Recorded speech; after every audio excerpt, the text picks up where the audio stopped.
دلوقتي بالنسبه للاشخاص الرياضيه،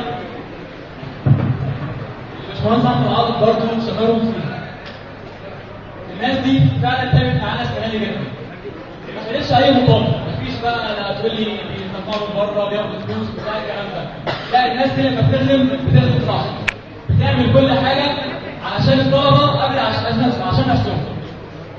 اول فرقه دي هنجربها النهارده هي انش بريك مع كوثر محمد عبد اللطيف.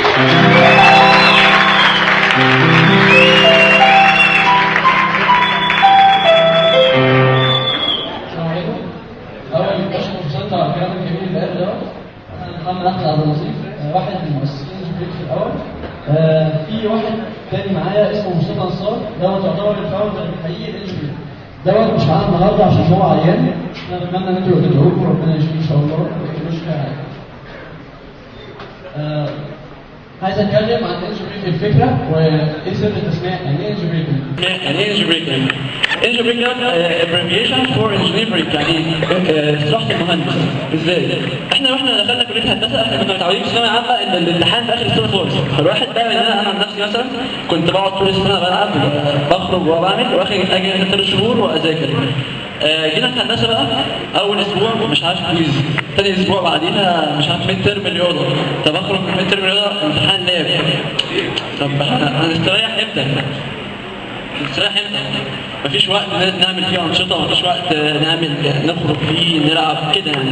فجت الفكره ان احنا لازم نستريح في النص، ناخد بريك يعني في النص. فمن هنا جت فكره انج بريك. شعارنا كان وميك ات بوسيبل، يعني ايه؟ يعني الانشطه غير الدراسيه ما بتاثرش على الدراسه، نقدر نعملها. انا دلوقتي عايز اسيبكم مع مجدي محسن احمد هيد انج بريك الحالي، وده ما شاء الله عليه يعني من اكثر الناس اللي اشتغلت وكان بيسموهم الجندي المجهول. اسيبكم معاه.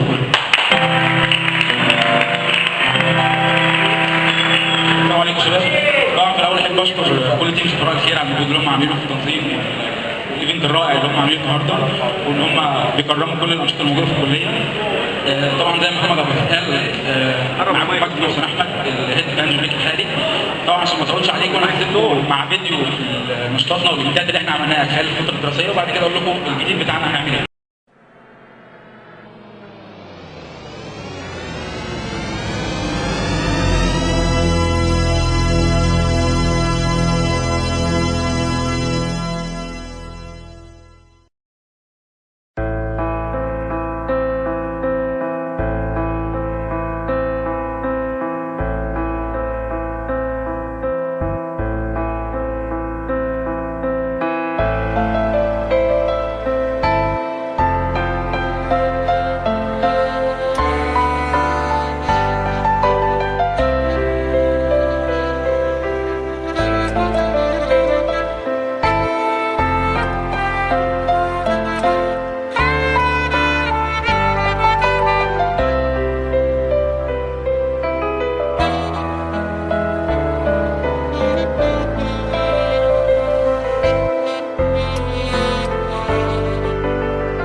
في نشاطات ثانيه لسه موجوده عندنا في الكليه.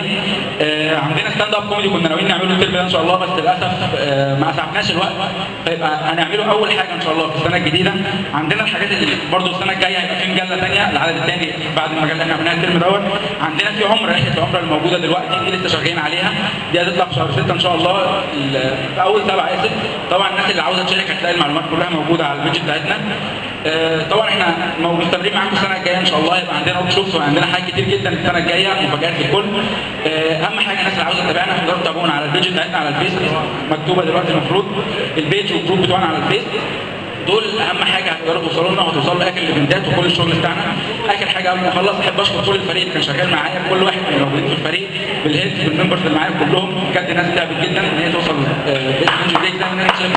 شكرا.